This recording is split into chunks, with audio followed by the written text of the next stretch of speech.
My husband passed away 5 years ago. Each month since, I've sent $450 toward a debt he supposedly left behind. Here's my story. 5 years, 60 payments, $27,000. That's the amount I've paid on a debt that belonged to a dead man and never truly existed. The very people who fabricated it still sat across from me at Thanksgiving, politely asking for the gravy. I'm Mari, 33 now. 5 years ago, I laid to rest the only man I ever truly loved. His name was Nico Mario. He worked as a fleet mechanic for Garland Brothers Trucking in South Tucson, the sort of man who could pinpoint a diesel engine issue just by listening, yet struggled endlessly to fold a fitted sheet despite my patient demonstrations. We met when I was 22. He carried his neighbor's ailing cat into the animal clinic where I was a veterinary technician. The cat wasn't even his. He simply noticed it wasn't eating and made it his responsibility. That was Nico. Other people's troubles became his own. I married him at 23. For 5 years, we shared a modest two-bedroom home on Tucson's east side, near enough to Saguaro National Park that sunset cast cactus shadows across our bedroom window. We weren't wealthy, nor were we struggling. We owned a paid-off couch, a solid grill, and each other. It felt sufficient. Then came a rainy November night 5 years ago. Nico was heading south on I-19 after a parts run near Tubac. Slick roads, sharp curve, single vehicle crash. He was 30. I was 28. In an instant, the man who repaired everything for everyone could not be repaired himself. The weeks following his funeral blurred together. I slept in his flannel shirts, clinging to the lingering scent of motor oil and Irish Spring. My best friend and clinic coworker, Jolene, had to place food in front of me before I'd eat. I moved through routines: wake, feed our adopted cat, drive to work, return home, stare at walls, repeat. Grief doesn't crash over you like a wave. It settles in quietly, like a freeloading roommate who never leaves, and you gradually adjust your life around its presence. 3 weeks after the funeral, my mother-in-law appeared at my door. Phyllis Murillo, 63, a retired administrative assistant who could guilt you for the slightest misstep. She had always been courteous toward me, never affectionate. I sensed she believed Nico deserved someone better, though she never voiced it directly. Mothers-in-law speak volumes through subtle pauses before praise or particular glances at your cooking. At the funeral, her black hat was so vast it obscured 3 people behind her, including the priest's assistant. Grief, it seems, observes its own fashion rules, and Phyllis aimed for award season drama. That afternoon, she sat on my couch, red-eyed, clutching a manila envelope. She explained that Nico had taken a personal loan 18 months earlier, $32,400 from Southwest Regional Credit Partners for seed money to launch his sister Tessa's artisan candle business. The outstanding balance stood at roughly $27,000 with $450 monthly payments. She slid the envelope toward me. Inside lay crisp, professional-looking statements. She wept quietly, warning that default could lead to collections and a lien on our house. Nico remained on the mortgage. His reputation was at risk, she said. He would have wanted me to handle it. You might call me naive. I wasn't. I was shattered. There's a difference. 3 weeks after burying your husband, you don't interrogate his mother. You don't scrutinize details or seek outside advice. You lean on family because you believe it's all that's left. Phyllis arranged everything. Account number, routing details, precise amount. She'd already contacted the lender and positioned herself as the family liaison. Just send the payment each month, sweetheart. I'll manage the rest, track the balance, and keep you informed. You have enough on your plate. She made it effortless. That was the snare. I began mailing $450 on the first of every month and never stopped. Let me explain what that $450 truly cost. Not the total. I'll reach that figure soon, and it may sicken you. But what it stole from my life. Savings vanished entirely. My emergency fund hit zero within a year. I nursed a 2011 Kia Sorento with 187,000 miles and a persistent check engine light that burned like divine reproach for 2 full years. Diagnosis was unaffordable. I postponed dental care. 2 needed fillings and an urgent crown my dentist described in a tone suggesting my tooth might soon submit its own claim. A senior technician role opened at a Flagstaff veterinary clinic, higher pay, better shifts, mountain views instead of strip malls. I yearned for it, printed the posting, and pinned it to my fridge. Moving expenses? About $4,000. I had neither $4,000 nor even $400 unclaimed by Southwest Regional Credit Partners and a phantom debt. For 5 years, I lived on rice and canned soup 3 nights a week. My grandmother used to say, soup builds character. After all this time, I possess enough for 3 lifetimes. Through it all, Tessa, whose supposed candle enterprise justified the loan, never once offered to contribute. Instead, she borrowed from me. $80 for car registration, $150 for an online certification, $60 for groceries when her card was frozen. Always an excuse, always a vow to repay, never repayment. My silent count reached roughly $2,000. I never pressed because she was Nico's little sister, and grief convinced me I owed her protection. That's the twisted reasoning sorrow creates, blind devotion to the undeserving. As for the candle business, Tessa produced exactly 11. She listed them on Etsy with flowery descriptions like amateur perfume copy. She sold 2, both to Phyllis. Then she pronounced the concept ahead of its time and pivoted to her next non-idea. Those candles, incidentally, smelled like a crayon dissolved in pine. I know, Phyllis gifted me one for Christmas. A candle bought with my money, handed back as a present. If irony carried a fragrance, that would be it. Now to the turning point. I'm 33. It's a Tuesday in April. I'm in my car outside the animal clinic eating a granola bar for lunch because payday is still days away. My phone rings. Caller ID, Desert PBLO Credit Union. The previous week I'd applied for mortgage pre-approval, not to purchase anything, just to test whether I might qualify someday. A modest dream, a fragile hope. The voice on the line was Wayne Frey, a loan officer, courteous, composed, and visibly puzzled. He explained that during my mortgage pre-approval, they'd conducted a thorough credit review and found an inconsistency. I'd reported a $450 monthly obligation, a loan in my late husband's name. Wayne had searched every available database. There was no such loan, no line of credit, no debt whatsoever tied to Nico Mario. Not currently, not 5 years ago, not ever. The account number I'd been wiring money to for 60 months didn't link to any legitimate lender. It belonged to a standard checking account registered to a limited liability company named Crest Peak Holdings. I said, "Wait, what?" He repeated it calmly.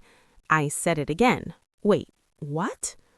$27,000, 60 payments, 5 years of canned soup, a failing car, 0 savings, and Flagstaff forever out of reach. And there had never been any debt? The money I'd faithfully sent had flowed into an account owned by a company I'd never heard of for purposes I couldn't fathom. In that instant, staring into the rear-view mirror, I watched the color drain from my face until I looked like I'd glimpsed Nico's ghost. Wayne asked if I was all right. I said I needed a moment. He gave it to me. Then he explained he couldn't disclose the ownership of Crest Peak Holdings, but I could file a formal complaint and the credit union would cooperate fully with any investigation. He provided a reference number. My hands trembled as I scribbled it on the back of a gas station receipt. I remained in that parking lot for 11 minutes after the call ended. I know because I kept staring at the dashboard clock. 61. That was the actual number of payments by then. 61 times $450 poured into nothingness. And on the receiving end of that nothingness, someone had been living better because I had been living worse. Grief had blinded me for 5 years. That phone call pried something loose. What poured in wasn't sorrow anymore. It was colder, sharper, a quiet fury that wouldn't rest until every truth lay exposed. Before we go further, please hit subscribe if you haven't already, and drop a comment telling me where you're watching from and what time it is there. I read every single one, and your support means everything to me. All right, let's continue. That night, I finally did what I should have done 5 years earlier. I sat at my kitchen table, retrieved the manila envelope Phyllis had handed me weeks after Nico's death, and opened it. I'd saved every piece, the original documents, plus the 20 quarterly statements she'd mailed over the years. I spread them across the table like crime scene evidence, only this wasn't a show on television. This was my life. For the first time, I examined them with eyes that weren't swollen from tears or clouded by grief. These were clear, focused, angry eyes. What I noticed: no phone number appeared anywhere, not on the letterhead, not in the fine print, not on a single sheet. What legitimate lender omits a context number? The kind that doesn't want to be reached. No website, no FDIC insignia, no NCUA seal, no state lending license. Federal law requires every genuine financial institution to display these. These papers had none. The account number was 8 digits. Real consumer loans typically carry 10 to 16. 8 digits is standard for a personal checking account, which this one was. No stated interest rate, no APR disclosure, no amortization table, no truth in lending statement, a document every U.S. consumer loan legally requires. These statements carried the legal authority of a cocktail napkin doodle. And every one of the 20 quarterly updates used identical font, identical layout, identical phrasing. They weren't produced by an automated banking system. They were typed from a template, printed, and mailed like an unwanted magazine subscription. Any banker or financial advisor would have spotted the fraud in 30 seconds. But I wasn't a banker. I was a veterinarian technician who trusted her mother-in-law. That was precisely the target audience these documents were crafted for. I've received more authentic paperwork from a carnival game booth. The same week, Phyllis phoned, not about the statements. She had no idea I'd begun seeing them differently. She called about Nico's 5-year memorial. She wanted to place a bench in a Green Valley park near her home. Total cost $2,800. She asked me to cover half, $1,400. He was your husband, Mari. I'm only his mother. I shouldn't have to bear the full burden of remembering him. The old Mari, the one from 7 days ago, would have written the check instantly, even if it meant eating ramen for a month. The new Mari answered, "Let me think it over, Phyllis. Money's tight right now." A long silence followed. Phyllis wasn't accustomed to refusal from me. She recovered smoothly. "Of course, sweetheart, take your time." But I caught the pause. She heard the shift in my tone and filed it away. Cataloging people was her specialty. Then there was Tessa. The very week I learned $27,000 of my life had disappeared into a fictitious account, Tessa texted asking for my credit card number. She needed to book a Sedona hotel for a wellness retreat. She'd repay in 2 weeks, promise, cross her heart. Something inside me had changed. Instead of replying, I opened Instagram and scrolled through her profile. It was all there, laid out like receipts for my stolen money. Dinner at the Mission in Scottsdale, entrees from $34. A rooftop bar photo, $16 cocktail in hand. Fresh highlights every 6 weeks. She documented each salon visit like a home remodel. A Peloton visible in her gym selfies. A new leather bag in last week's story. Not luxury, but easily $300. For someone who claimed perpetual broke status and hadn't held steady employment in years, Tessa Murillo was living remarkably well. Quick math. If my $450 payments were divided evenly between her and Phyllis, $225 each month, Tessa had pocketed $13,500 over 5 years, plus the roughly $2,000 she'd borrowed directly from me. The highlights, the dinners, the Peloton. It clicked. She wasn't terrible with money. She had a reliable side income. Me. The next morning, I told Jolene everything. Jolene is the friend who'll say, "That haircut is awful," before anyone else dares to say it. She's been my coworker at the clinic for 6 years and my closest friend for 5. She fed me when grief stole my appetite after Nico died. She called every night for 3 months straight just to hear my voice answer. She isn't subtle, though, not even a little. I told her everything.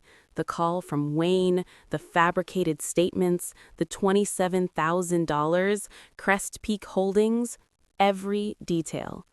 Jolene went quiet. Let me be clear, when Jolene Brask falls silent, it's the equivalent of a smoke detector going dark right before the flames roar. It signals something far more serious is coming. 10 seconds passed. Then she looked straight at me and said, "Mari, you've been paying rent to a ghost." She paused, then added, $27,000. Do you know what I could do with $27,000? I could produce 0 candles and still come out $27,000 ahead, which is already a better business model than anything Tessa's ever managed. Jolene's brother-in-law had once been hit by identity theft. The forensic accountant who untangled it was a man named Ari Fagaris, semi-retired, old school, operating from a modest strip mall office. He's slow climbing stairs, she said, but when it comes to money trails, he's the sharpest mind I've ever known. Call him. She handed me the number. I wrote it down. But before I dialed anyone, there was one more task I had to finish. That weekend, I opened the hallway closet, the one I hadn't touched since Nico died. His closet, his belongings, his files. I pulled it all out. Bank statements from Desert PBLO Credit Union, the same place Wayne Frey worked, truck payment records from the Garland Brothers Company auto loan, tax returns for his final 3 years, pay stubs, insurance documents, every scrap of paper a man leaves when he doesn't realize he's leaving forever. I examined every page. Nowhere, not once, was there any reference to Southwest Regional Credit Partners.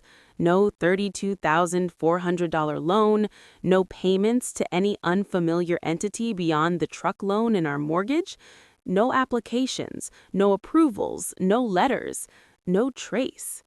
Nico's actual financial life was transparent and modest. Small savings, straightforward truck payment, simple taxes.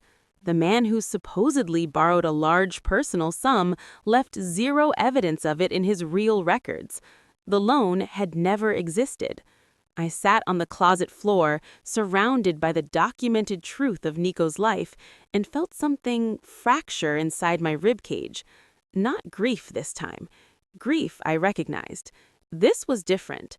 This was the moment I understood I had spent 5 years honoring a fabrication. 5 years of canned soup dinners, a perpetually lit check engine light, turning down Flagstaff, postponing dental work, and thanking Phyllis for helping me manage a debt she had fabricated herself. 5 years of placing trust in the people I considered family while they sat across from me at Christmas, Easter, Sunday brunches, looked me in the eye, and quietly cashed my checks. That night, as I carefully returned Nico's papers to their places, my phone buzzed. A text from Tessa. I glanced at the screen and felt ice slide through my veins. "Mom, she's not going to keep paying forever. We need to talk about winding this." The message vanished. Deleted. 3 seconds later, a new one appeared. "Oops, wrong person. LOL. Meant to text my friend about a subscription thing. Haha." I stared at the screen for a long while. My hands no longer trembled. Something inside me had gone perfectly still. I opened my notification history. The preview lingered, partial but legible. I took a screenshot. Then I replied to Tessa with a single smiley face emoji. That night, I went to bed, and for the first time in 5 years, I didn't cry myself to sleep. I didn't fall asleep sad. I fell asleep planning. The next morning, the first thing I did was call Ari Fagaris. His voicemail greeted me. "You've reached Ari. If you're calling because someone stole your money, press 1.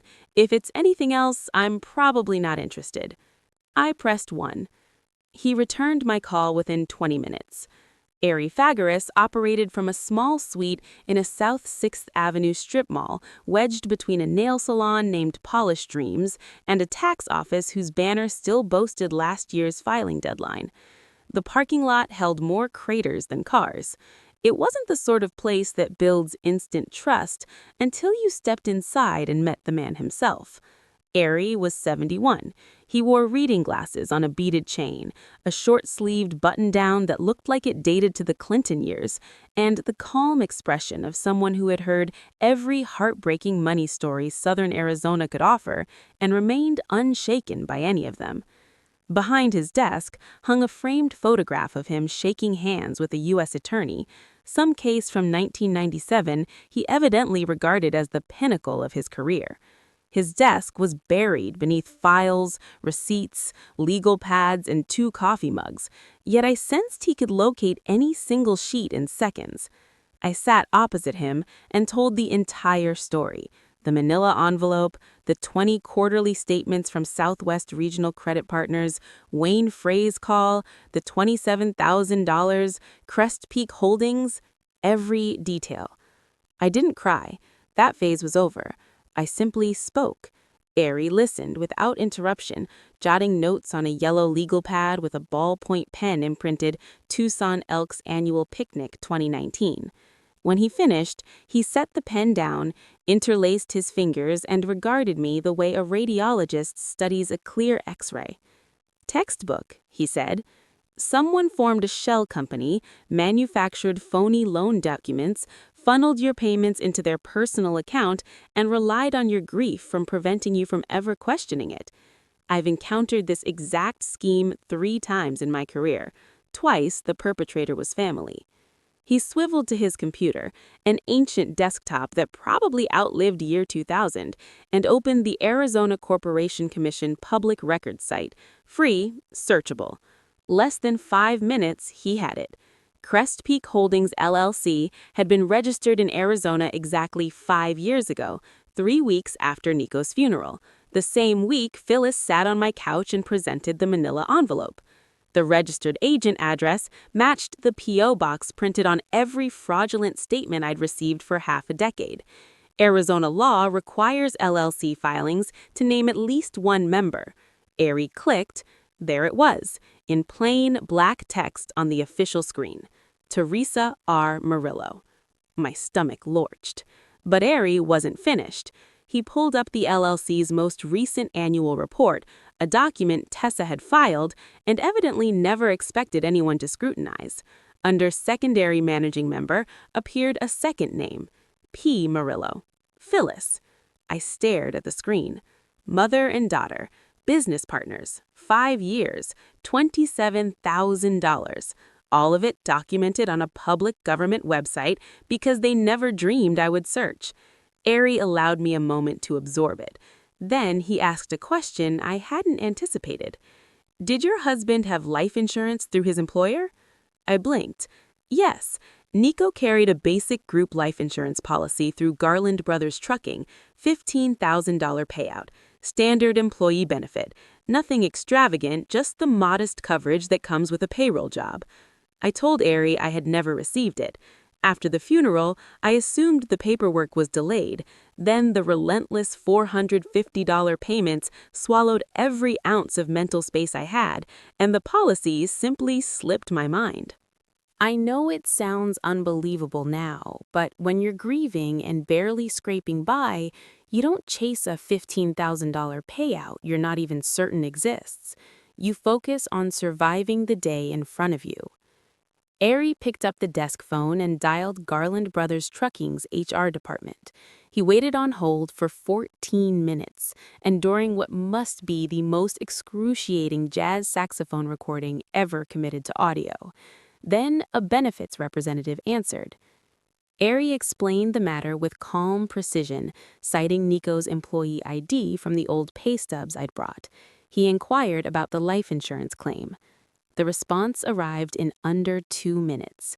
The $15,000 death benefit had been claimed and dispersed 4 weeks after Nico's passing. The claimant had presented herself as the deceased's designated family representative and supplied the necessary documentation.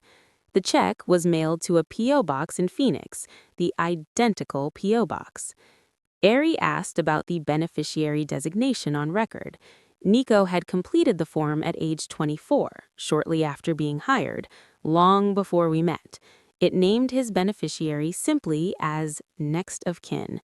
He never revised it after our marriage, one of those routine tasks people intend to handle and perpetually postpone, like updating your emergency contact or decluttering the garage. Because Garland Brothers was a mid-sized trucking firm, not a corporate giant with rigorous HR safeguards, the claim sailed through without anyone confirming whether next of kin referred to wife or mother. Phyllis filed the paperwork swiftly, within weeks of the funeral, while I was still struggling to remember to eat breakfast. No one raised questions because no one knew questions needed raising. $27,000 in fabricated debt payments, $15,000 in diverted life insurance, $42,000 total. My hands no longer shook. They rested steady on the desk, and my thoughts were sharper than they'd been in 5 years. Ari leaned back in his chair and outlined my paths forward. Criminal route, wire fraud, and theft by deception, both felonies under Arizona statutes. The combined sum surpassing $25,000 elevated it to a Class 2 felony, substantial prison exposure. Layer on the insurance fraud as a distinct charge, and any prosecutor would salivate over the case. Civil route, a lawsuit seeking full restitution plus consequential damages, the dental work deferred, the Flagstaff position abandoned, every quantifiable financial loss. His counsel, pursue both avenues concurrently. Then came the difficult truth. You cannot alert them, not yet. If payments cease, they'll sense trouble. They'll drain the account, scrub the computer, possibly dissolve the LLC. If you confront Phyllis, she'll contact Tessa and they'll align their narratives. You must continue the transfers. You must keep smiling. You must convince them everything remains unchanged until the evidence is airtight and the warrants are issued. Every instinct screamed at me to drive to Green Valley, pound on Phyllis's door, and unleash 5 years of swallowed words. But Ari was correct. I recognized it instantly. The only path to victory was outsmarting them, and the only way to outsmart them was patience. How long? I asked. A few weeks to solidify the investigation, then we involve law enforcement. Perhaps a month, 6 weeks at most. Can you maintain composure that long? I answered, yes. He quoted his fee, $200 per hour, then offered his first genuine smile. For a case this straightforward, I'll enjoy it so much you're practically doing me a favor. I haven't had this much fun since I nailed a dentist in Morenci laundering income through his ex-wife's horse farm. I smiled in return. It felt unfamiliar on my face, like flexing a long dormant muscle. That evening, I returned home, sat at the same kitchen table where I'd once spread those counterfeit statements, and opened my banking app. It was the first of the month. Payment number 61. I transferred $450 to Crest Peak Holdings. This time, I captured a screenshot of the confirmation, routing number, account number, exact timestamp. I printed it and filed it in the folder Ari had provided. On the tab, in his precise handwriting, read, Case File Murillo. 3 weeks after Nico's funeral, Phyllis sat on my couch and handed me an envelope that would drain 5 years of my life. Now I was assembling an envelope of my own, and mine carried teeth. For the next 3 weeks, I inhabited 2 realities. The visible one, Mari Murillo, veterinary technician, reserved widow, dutiful daughter-in-law. I clocked in at the clinic, treated spaniels with ear infections and tabbies with attitude. I replied to Tessa's texts with smiley emojis. I answered Phyllis's calls, chatting about whether the memorial bench, whether Green Valley's park offered sufficient shade for a dignified unveiling. I remained polite, warm, precisely the person they anticipated. The hidden life unfolded in Aries' strip mall office, sandwiched between Polish dreams and the faded tax prep banner, and at my kitchen table each evening after the curtains closed. That was where the authentic Mari operated, steadily thickening a case file. Ari proved relentlessly methodical. He never hurried, he never speculated. He tugged one thread at a time and pursued it to an end. In the first week, he secured complete transaction history for Crest Peak Holdings via a formal records request to the credit union holding the account. The findings were stark in their clarity. Across the account's entire 5-year existence, it had received precisely 61 deposits, all from me, $450 each. No other inflows, no business expenditures, no vendors paid, no trace of legitimate commercial activity. Crest Peak Holdings served one function only, to harvest my money. He also retrieved the LLC formation documents submitted through Arizona's online portal. Tessa had registered the entity using her personal email, the same address tied to her Instagram, her Venmo, and the long-defunct Etsy shop where 11 candles had quietly expired. Ari shook his head at the screen. He said, "This is what amateur fraud looks like. They're meticulous about the central lie, but sloppy about the surrounding details. They weren't criminal geniuses. They were ordinary people who wagered everything on the assumption I'd never verify.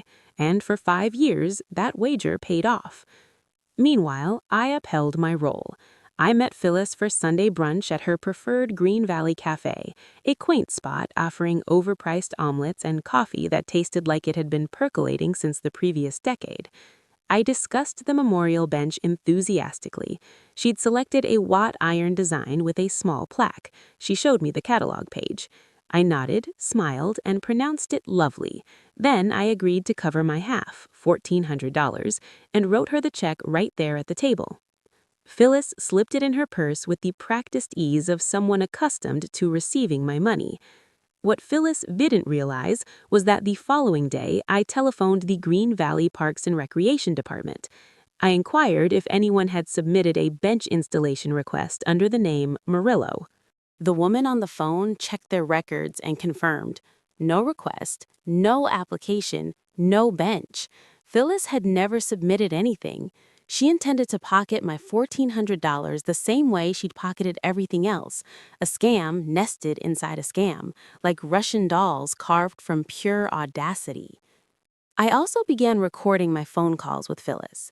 Arizona is a one-party consent state, meaning I needed only my own permission. Ari confirmed this before I started. Each time the phone rang, I pressed record. Most conversations followed the familiar script: small talk, subtle guilt, Phyllis's polished performance. But one call delivered gold. "The loan people told me everything's on track," she said, her voice smooth and steady. "Maybe another 14, 15 months and it should be fully paid off. Nico would be so grateful, Mari. You're doing the right thing." The loan people, on track, 14 months. All captured on audio, all lies, all admissible. I saved the file in 3 separate locations because Ari had drilled it into me. Evidence you can't produce is evidence you don't have. Then Tessa called, and I nearly cracked. She wanted me to co-sign a lease for a new Scottsdale apartment, $1,850 a month, 2-bedroom, second-floor unit with pool and fitness center. Her credit had taken a temporary hit from a billing dispute with her phone carrier. She just needed someone with solid credit to co-sign. She'd cover every payment herself. Consider the full symmetry of the ask. Tessa, the woman who'd been siphoning my money for 5 years, was requesting that I attach my name to her lease so she could upgrade her lifestyle, indirectly financed by the very funds she'd stolen from me. The loop was almost poetic, a serpent devouring its tail, except this serpent wore fresh highlights and pedaled a Peloton. I told her I'd need to check with my bank first. Totally, she replied, no rush, which is code for, please hurry. I texted Jolene. Her reply arrived in 3 words, the lion, the witch, and the audacity. Then came the most pivotal meeting of the entire ordeal. Ari introduced me to Detective Rylene Santo from the Pima County Attorney's Office Fraud Division. We convened at his office on a Wednesday afternoon. Detective Santo appeared around 50, short gray hair, handshake like iron, no jewelry except a plain watch. She had the look of someone who'd heard 10,000 lies in her career and could detect number 10,001 from 20 paces. Ari presented the evidence binder, LLC filings naming Tessa and Phyllis as members, counterfeit statements lacking any required disclosures, bank records showing 61 $450 deposits and 0 legitimate business activity, the employer life insurance claim documenting $15,000 routed to Phyllis via the same P.O. box, Tessa's misdirected text screenshot, the recorded calls including Phyllis's loan people assurance, 5 years of fraud, neatly tabbed and organized. Detective Santo reviewed it methodically. She asked precise, dispassionate questions. When did Phyllis first present the documents? How were payments transmitted? Did I ever speak directly with Southwest Regional Credit Partners? Did I receive any independent correspondence from them? No, and no, because Phyllis had engineered it that way. When she finished, she met my eyes. Mrs. Murillo, you have a very strong case. Wire fraud, theft by deception, conspiracy. The total exceeds Class 2 felony thresholds. The insurance claim adds a separate fraud count. I'd like to proceed. She requested one final step, 2 additional monthly payments freshly documented to appear in the most current bank records when warrants were executed. Recent transactions fortify the case and foreclose any stale evidence defense. I agreed. Payment 62 cleared on the 1st of the next month. Payment 63 followed 30 days later. Each one screenshotted, timestamped, filed. Those 2 months of waiting contained the hardest moment. Phyllis was not stupid. Manipulative, yes. Dishonest, absolutely, but never dim. She'd spent decades reading people, knowing exactly when to press, when to retreat, when to summon tears. Somewhere in the middle of those 60 days, she sensed a change in me. Nothing overt. I never mentioned Ari, Rylene, or warrants, yet she detected a shift in the air, the way certain animals sense tremors before the ground moves. Over brunch, she set down her fork and fixed those appraising eyes at me. You seem different lately, Mari, quieter than usual. Is everything all right? You're not seeing someone, are you? It was concern laced with reconnaissance, a probe. I was sitting straighter, holding eye contact longer, unconsciously carrying myself like someone guarding a secret, because I was. I caught myself. I said, work's been stressful. The clinic might cut hours because of budget issues. My heart pounded fiercely. I was convinced she could hear it over the cafe music. She studied me for 3 long seconds.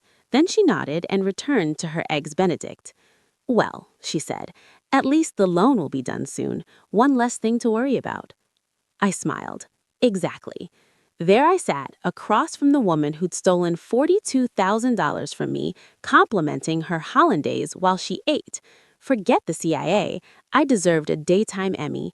Category: Outstanding Lead Actress in a Crime Drama she didn't know she was starring in. That evening, Detective Santo called.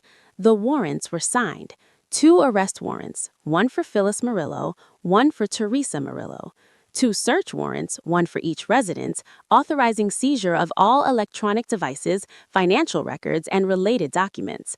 Both would be executed simultaneously at 9:15 a.m. Thursday morning to prevent one from warning the other. Thursday was 6 days away.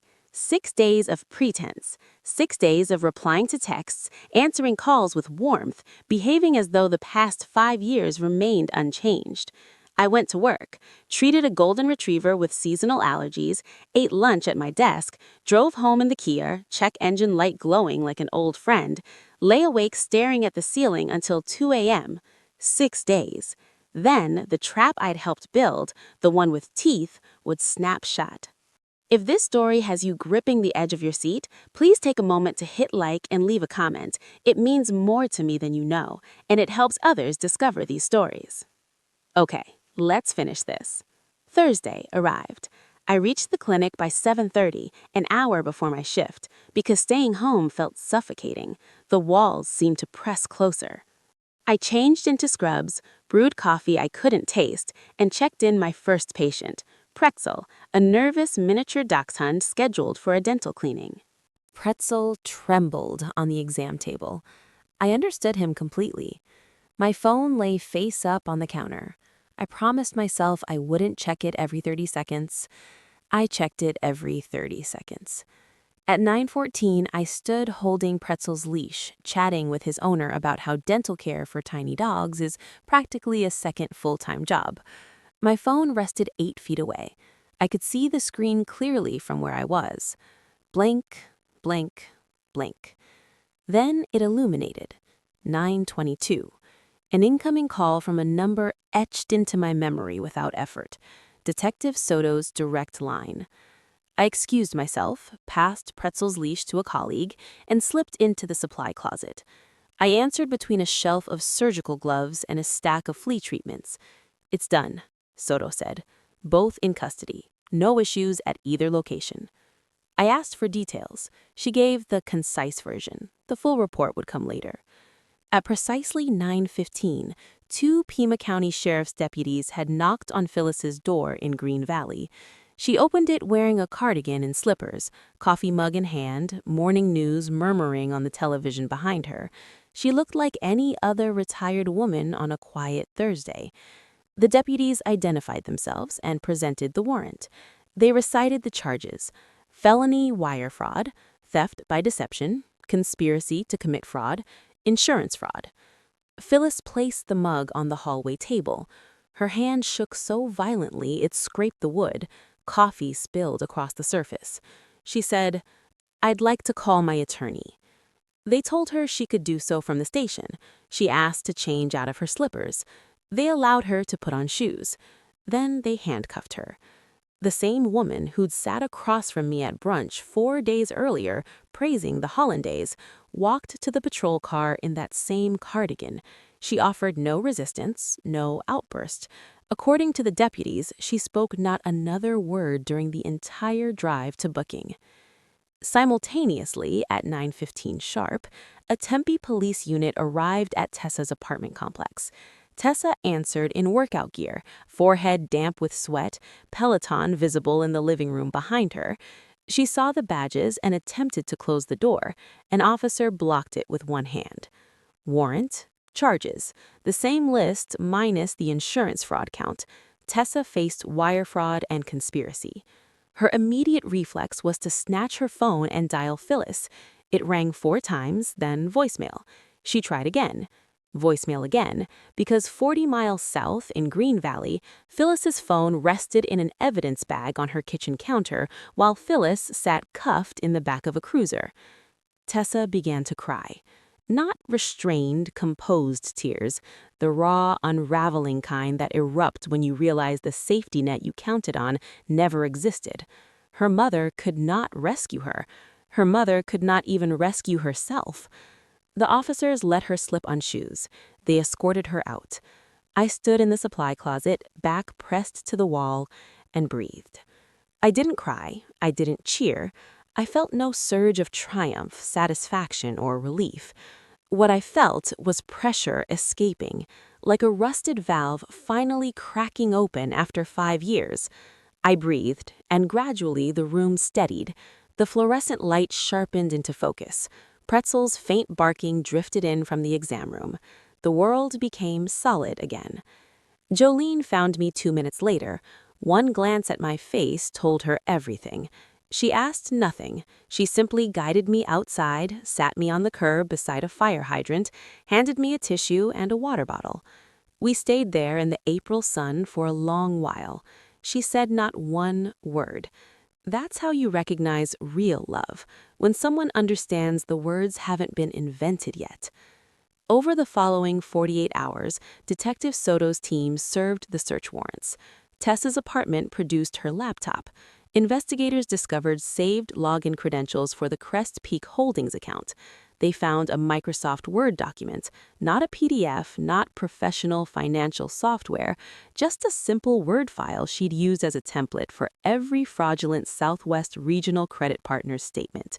Editable fields for dates and declining balances, printed at home.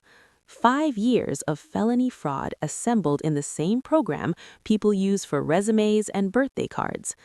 A folder held scanned documents, including the forged beneficiary forms Phyllis had submitted to claim Nico's employer life insurance. Phyllis's house revealed something that, in its quiet way, disturbed me more than anything else. A small spiral-bound notebook with a green cover, the kind sold at drugstores for $2. Inside, in Phyllis's precise cursive, was a ledger. Every one of my 63 payments recorded by date, amount, and division. $450, 225p, 225t. 5 years and 3 months of methodical theft documented with the same care as a grocery list or utility payments, as though defrauding her dead son's widow was merely another household entry. She kept a notebook, like she was managing the finances of a book club instead of a criminal scheme. I don't know why that detail struck deepest, perhaps because it revealed how normalized it had become for her, how ordinary. Debit my dignity, my savings, my future. Credit patio furniture, a cruise to Alaska. One additional discovery emerged from the search. When deputies photographed and inventoried Phyllis's home, the list was later shared with me for identification of relevant items. Most entries were routine: furniture, electronics, kitchenware. But on page 3, between a jewelry box and decorative plates, I read it. 1 pair of opal earrings, 1 silver chain bracelet with toggle clasp. I knew them instantly. They belonged to my grandmother. The earrings appeared in her wedding photograph, small, delicate, each stone holding blue-green fire. The bracelet carried a tiny heart she'd added after my grandfather's death. I'd kept them in a jewelry box on my bedroom dresser. They vanished in the weeks following Nico's funeral, when Phyllis was constantly in and out of the house, helping me sort belongings. I assumed grief had made me careless. I searched the house twice. They were never misplaced. They were taken, just like everything else. That evening, I drove home from work. I stepped into my kitchen. I looked at the table where I'd once spread 60 fraudulent statements 5 weeks earlier.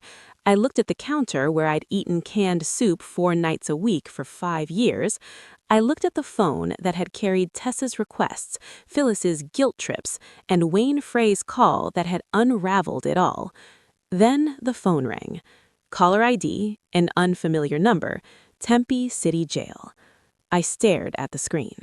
It rang once, twice, 3 times, 4 times. I let it reach voicemail. I didn't play the message. I deleted it without hesitation. I had nothing left to say to Tessa Murillo.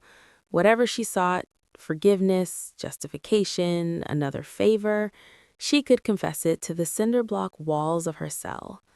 That night, I did something absent from my life for 5 full years. I drove to the grocery store and selected a real steak, thick-cut ribeye. I added fresh asparagus. I chose a bottle of red wine priced at $14, not $8, and didn't even pause at the register.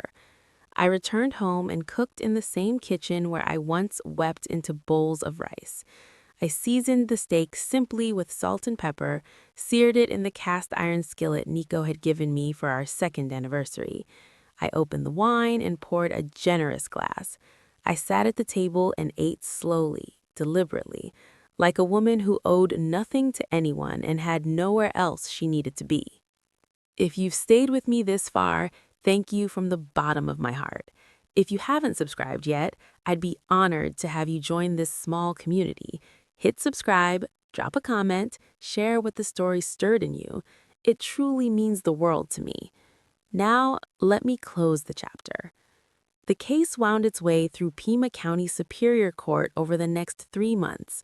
Justice, I discovered, travels at the deliberate pace of paperwork, but it does travel. Neither Phyllis nor Tessa wanted a trial. A trial would have forced every piece of evidence into open court. The word template, the handwritten ledger, the recorded calls, the forged insurance forms. Their attorneys understood a jury would show little mercy. They were correct. Phyllis Murillo, age 63, pleaded guilty to 1 count of wire fraud, 1 count of theft by deception, and 1 count of insurance fraud. The judge sentenced her to 3 years in Arizona State Prison, followed by 2 years of supervised probation and full restitution. From the court transcript Ari later obtained for me, the judge described it as the calculated and prolonged exploitation of a grieving family member over an extended period, an aggravating factor. The woman who had once commanded every room she entered now stood in an orange jumpsuit, wrists cuffed, and uttered not a single word. No apology, no explanation, only silence. That silence felt like the most vicious thing she could have offered. Tessa Murillo, age 29, pleaded guilty to 1 count of wire fraud and 1 count of conspiracy to commit fraud. Her public defender argued she acted under the mother's control and direction. The judge acknowledged the claim, then sentenced her to 2 years in state prison plus restitution. Influence or not, Tessa was an adult who had registered the LLC, crafted the fraudulent statements on her laptop, and spent the proceeds for 5 years. The judge found no evidence of a helpless follower. Full criminal restitution was ordered. Every one of the 63 $450 payments, $28,350, plus the $15,000 stolen life insurance benefit, $43,350 total. A structured repayment plan would begin upon release, with wage garnishment and asset seizure authorized as needed. Ari, however, wasn't finished. He guided me through filing a civil suit for consequential damages, the broader financial harm inflicted beyond the stolen principal. We documented it meticulously. 3 years of deferred dental work, $3,400, the salary difference between my Tucson role and the Flagstaff position I declined, projected at $5,600 annually over 2 years, $11,200, 5 years of postponed car maintenance on a vehicle driven far past its safe limit, and the moving expenses I would have incurred had I accepted the Flagstaff offer when it first appeared. The civil case settled 4 months later. Phyllis's retirement account, the one she'd quietly padded while I lived on canned soup, served as the main source. Tessa's assets were liquidated. The Peloton, her leather bag collection, the furniture intended for an apartment she never leased because felony fraud charges tend to complicate applications. The civil settlement reached $38,000. Combined, criminal restitution plus civil recovery, I reclaimed just over $81,000. For a woman who once checked her balance every Friday to confirm she could afford gas through Monday, that figure felt surreal for months. Here is what shifted. The $450 no longer vanished from my account on the first of each month. You might expect instant joy. Instead, it felt odd, like a missing limb. 5 years of conditioning don't vanish overnight. The first month without the transfer, I instinctively opened my banking app on the first, half convinced I'd forgotten something. I finally addressed my teeth, 2 fillings and the urgent crown my dentist had urged since before the pandemic. Cost $3,400. I paid without mentally subtracting groceries or gas. That freedom was entirely new. I took the Kia to a legitimate mechanic, not the guy who worked out of a storage lot bay for $40 diagnostics. The check engine light that had mocked me for 2 years? A faulty oxygen sensor. $340. That's all. 2 years of dread over $340 because that money belonged to Crest Peak Holdings. Now, on the first of every month, I transfer $450 into a savings account. Same amount, same date. The rhythm had become part of me. Only now the money stays with me, not Phyllis, not Tessa, not a ghost company.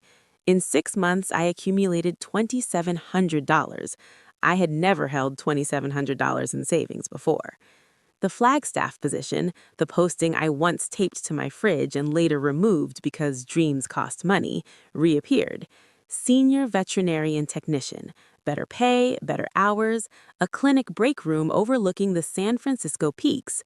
I applied, I interviewed, I was offered the job. This time I could accept. I purchased a car, a used 2021 Subaru Crosstrek, midnight blue, 41,000 miles. I paid cash, no loan, no debt, no monthly obligation to anyone. The salesman asked if I wanted to finance. I said no. He asked again, as though I might have misunderstood. I replied, I understood perfectly. I'm paying cash. He blinked. I signed and drove off the lot with every window down. On my final night in Tucson, I took Jolene to dinner, a proper restaurant with cloth napkins and a wine list that didn't begin at $7. I ordered salmon, she chose steak.